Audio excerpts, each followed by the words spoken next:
जी अस्सलाम वालेकुम वरहमतुल्लाहि वबरकातुहू। जनाब अज माशाल्लाह दोस्तों की फरमाइश वास्ते माशाल्लाह प्योर गुलाबी नस्ल का माशाल्लाह बकरा लिया है। तो जनाब खूबसूरती का माशाल्लाह कमाल दी ने। वेखो जी जितनियां हुण मैं तरीफा करना, तरीफा का फायदा ही कोई नहीं। कोई ऐसा पॉइंट नहीं जेड़ा इस बकरे का घट होवे। माशाल्लाह हर पॉइंट नूं जबरदस्त माशाल्लाह पठोरा ही ने।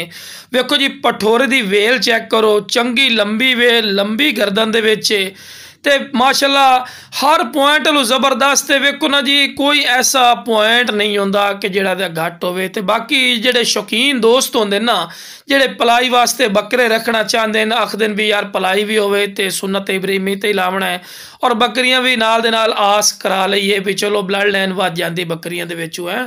तो जनाब आज माशाल्लाह कमाल दी चीज़ ने। खूबसूरत इतना है कि माशाल्लाह तुहाडी अखां दे सामने। हालांकि वेखो जी रेट भी अपना मुनासिब होंदा है। किसी होर चैनल वाले को पुछो या किसी फार्मर वाले को पुछो तो नाल दा बकरा 1,20,30,000 रुपये डिमांड करते हैं, लेकिन अपना बिरा रेट नहीं होना ही ने। कमाल दी फेस ब्यूटी ने, वाइट अख दे विच बिल्कुल चिपटे सिंह, कुंडली वाले निक्के निक्के सिंह और चंगी झालर जिवें वच्छां दी होंदी ने इस तरह की झालर। ते खीरा पठोरा ही ने, बिल्कुल खीरा। तो माशाल्लाह टोर फिर के भी खा रहे हैं कि सेहतमंद और एक्टिव ही ने और 34-35 इंच की हाइट ने। जेड़े भी शौकीन